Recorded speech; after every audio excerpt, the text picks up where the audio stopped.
आज का टॉपिक है हेनरी का नियम। पार्ट 1 बिलियन का बहुत ही इंपॉर्टेंट क्वेश्चन है हेनरी का नियम। चलिए देखते हैं। हेनरी ने हमें बताया है कि स्तर ताप पर किसी गैस की द्रव्यमान विलेयता, यानी स्तर ताप पर किसी गैस की द्रव्यमान विलेयता गैस दाब के समानुपाती होती है। इसे एक चित्र के माध्यम से समझेंगे। तो हम एक कंटेनर बना लेते हैं, एक पात्र बना लेते हैं। इसमें किसी भी द्रव को भर देते हैं, इसे किसी भी द्रव से भर देते हैं। तो क्या हो गया? द्रव। इसमें हम ऑक्सीजन गैस को क्या करते हैं? घोलते हैं। ऑक्सीजन गैस को घोलते हैं। इन्होंने बताया कि स्तर ताप पर सॉरी स्तर ताप पर स्तर ताप पर किसी गैस की द्रव में विलेयता, यानी जो गैस है वो किसी द्रव में घोली जा रही है। किसी गैस को जब द्रव में घोलेंगे तो उस गैस के दाब के समानुपाती होगी। स्तर ताप पर मतलब जो ताप है T है वो नियत होना चाहिए। ताप कम या ज्यादा नहीं होना चाहिए, एक नियत ताप होना चाहिए, एक स्तर ताप होना चाहिए। और जितना ही हम इस पर दाब डालेंगे उतनी ही ऑक्सीजन गैस या कोई भी गैस द्रव में घुलेगी या गैस दाब के समानुपाती होगी। देख लेते हैं डेरिवेशन। गैस की द्रव में विलेयता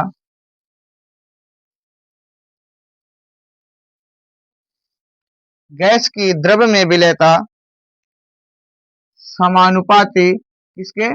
दाब के। ये तो बताया कि किसी गैस की द्रव में विलेयता उसके दाब के समानुपाती होती है।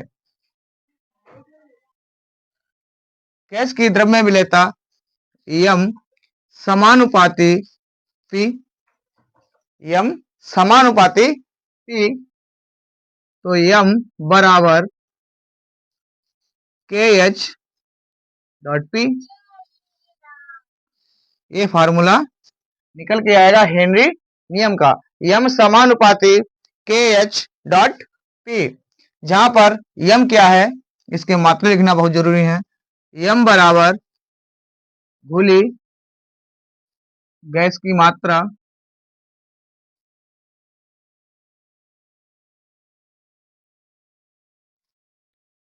के एच क्या है? हेनरी नियतांक।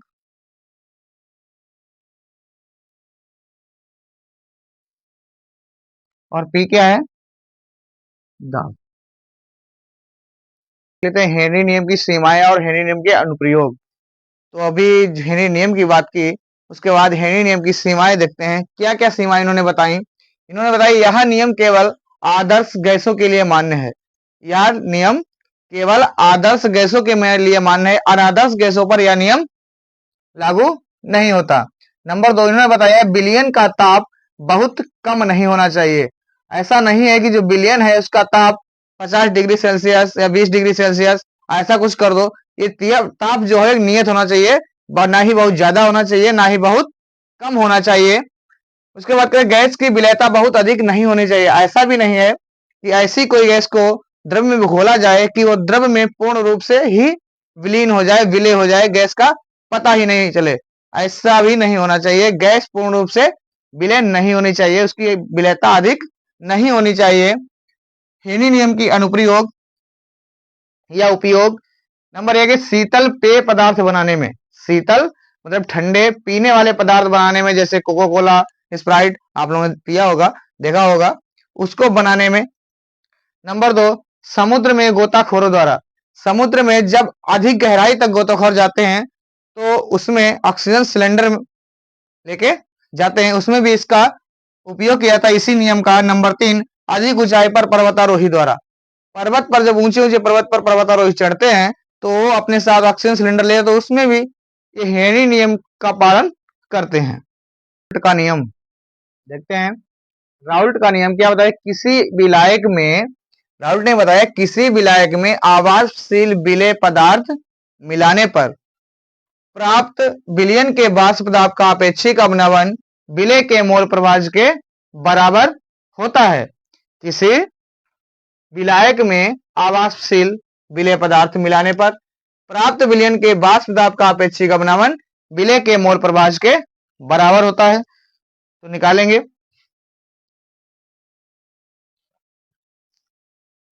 P naught minus P S बटा पी नॉट वाष्प जो उतना फार्मूला लिखा है ये वाष्प दाब का अपेक्षिक अवनमन है, बराबर क्या कह रहा है? वाष्प दाब के अपेक्षित अवनमन मोल प्रभाज के बराबर होता है।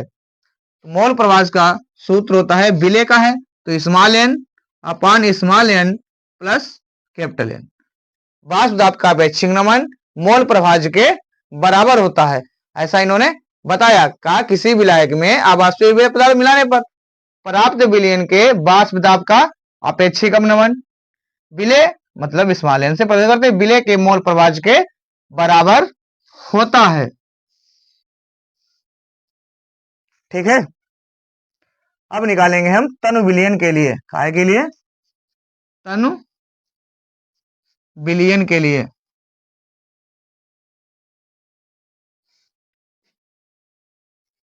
तनु विलयन के लिए क्या डालेंगे? n plus n equal to क्या होगा?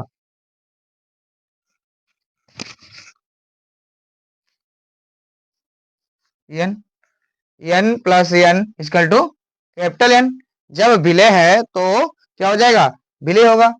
फार्मूला लेंगे यही, वाष्प दाब का अपेक्षिक अवनमन P naught minus P S बटे पी नॉट बराबर, यही तो होगा।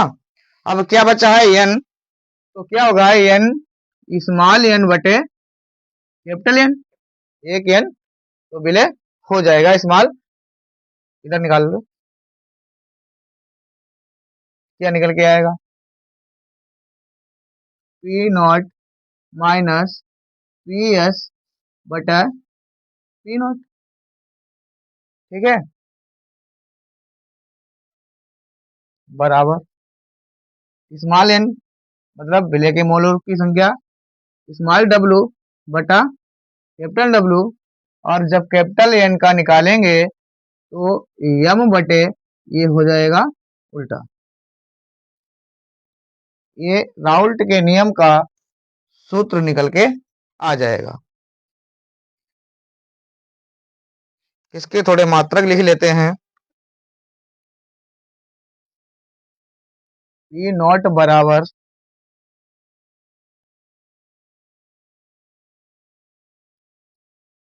शुद्ध विलायक का भार, पी एस बराबर विलयन का वाष्प दाब, फिर क्या है? स्मॉल w विलेय का भार, विलेय का भार स्मॉल m बराबर होता है विलेय का अणुभार कैपिटल M बराबर विलायक का भार, सॉरी विलायक का अणुभार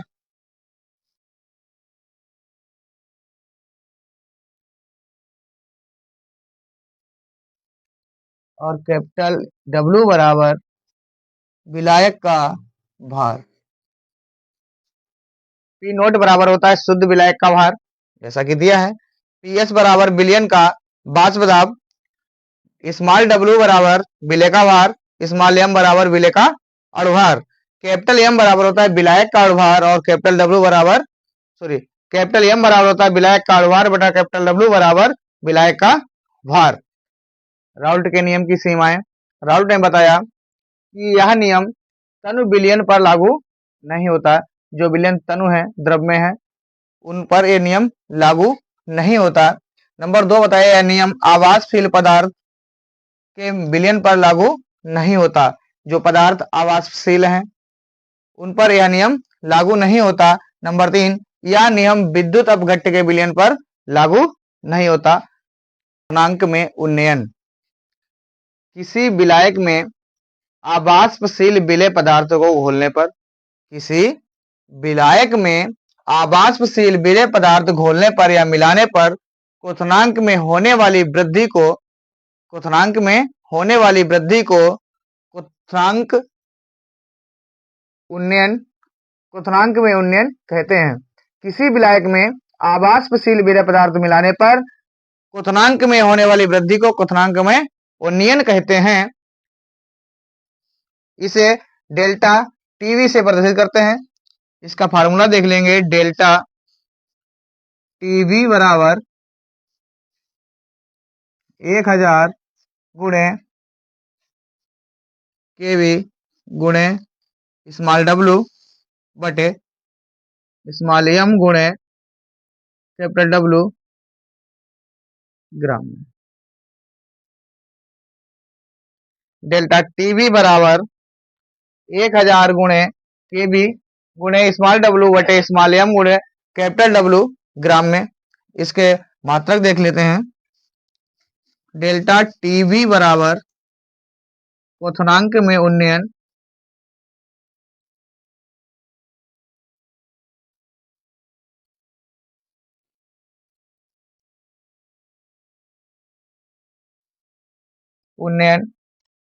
केवी बराबर मोलल उन्नयन स्थिरांक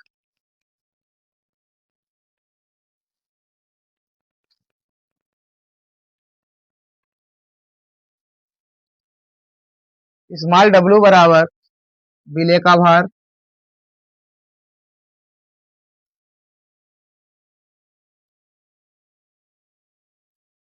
स्मॉल एम बराबर विलेय का अनुभार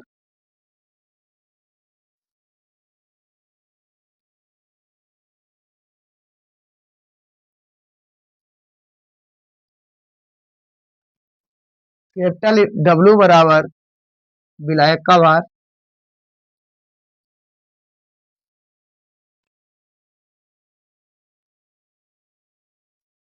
चलिए एक न्यूमेरिकल देख लेते हैं। क्वथनांक में उन्नयन, अभी हमने उसकी परिभाषा और सूत्र को देखा, तो आज देख लेते हैं एक न्यूमेरिकल लगा के। 3 ग्राम यूरिया को 100 ग्राम जल में घोलने पर जल के क्वथनांक में उन्नयन की गणना कीजिए। जल के लिए मोलल उन्नयन स्थिरांक का मान 0.52 केल्विन किलोग्राम मोल माइनस 1 है। कह रहा है कि 3 ग्राम यूरिया को, तो यूरिया क्या हो जाएगी भाई साहब, विलेय, तो स्मॉल डब्ल्यू बराबर 3 ग्राम। फिर कह रहा है 100 ग्राम जल में घोला गया है, तो 100 ग्राम जल में तो कैपिटल डब्ल्यू बराबर 100 ग्राम जल में घोला गया है। उसके बाद कह रहा है मोलल उन्नयन स्थिरांक, अभी हमने सूत्र में देखा था, केवी बराबर मान दिया है 0.52। अब हमें निकालना है काहे का, यूरिया का अणुसूत्र। सूत्र होता है जो कि हम पहले लिख चुके हैं, NH2CO निकालेंगे। सोडियम का होता है, सॉरी, नाइट्रोजन का होता है 14 प्लस हाइड्रोजन का 1, तो 2 हाइड्रोजन है तो 2 प्लस कार्बन का 12 प्लस ऑक्सीजन का 16 प्लस नाइट्रोजन का 14 और हाइड्रोजन का 2, टोटल कर लो, आ जाएगा 60। का व्यवहार निकल के आएगा वो आएगा 60। सूत्र डालेंगे क्वथनांक में उन्नयन डेल्टा टीबी बराबर, जो कि हमने अभी पीछे देखा था, परिभाषा लिखी थी तब 1000 गुणे के बी गुणे स्मॉल डब्लू वटे स्मॉल एम गुणे कैपिटल डब्लू। इस पे हम मान डालेंगे 1000 गुणे के बी का मान 0.52 गुणे स्मॉल डब्लू का मान 3, जो स्मॉल एम है उसका मान निकल गया था 60, और गुणे कैपिटल डब्लू का 100। ठीक है, 10 से 10, 10 से 10, 10 एकन 10, 10 संगा 60, 3 एकन 3, 3 दूनी 6। क्या बचेगा हमारे पास, इधर लिख लो 0.52 बटे में 2, काटेंगे 2 दूना 4, बचा 1, 2 छंग 12, 0 पॉइंट, आंसर आएगा 0.26। हिमांक में अवनमन, किसी विलायक में आवासशील विलेय पदार्थ घोलने पर, किसी विलायक में आवासशील विलेय पदार्थ घोलने पर हिमांक में होने वाली कमी को हिमांक में अवनमन कहते हैं। इससे पहले हमने देखा क्वथनांक, इससे पहले भी हमने देखा क्वथनांक में उन्नयन, उसकी क्या डिफरेंस है, किसी विलायक में आवासशील पदार्थ घोलने पर उन्नयन में होने वाली वृद्धि को, उन्नयन में होने वाली वृद्धि को क्वथनांक में उन्नयन कहते हैं। ठीक उसी प्रकार से इसमें भी किसी विलायक में आवासशील विलेय पदार्थ घोलने पर हिमांक में होने वाली कमी, उसमें क्या था, वृद्धि, इसमें क्या है, कमी को हिमांक में अवनमन कहते हैं। इसे सूत्र लिख लेंगे डेल्टा टीएफ बराबर 1000 गुणे केएफ गुणे स्मॉल डब्लू बटे स्मॉल एम गुणे कैपिटल डब्लू ग्राम में। इनकी मात्रा ले लो। डेल्टा टीएफ बराबर क्या है, हिमांक में अवनमन, हिमांक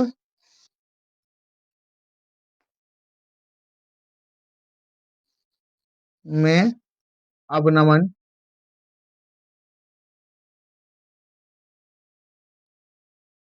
उसके बाद है केएफ मोलल अवनमन स्थिरांक,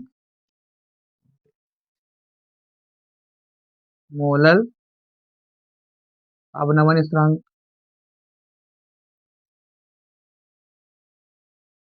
स्थिरांक।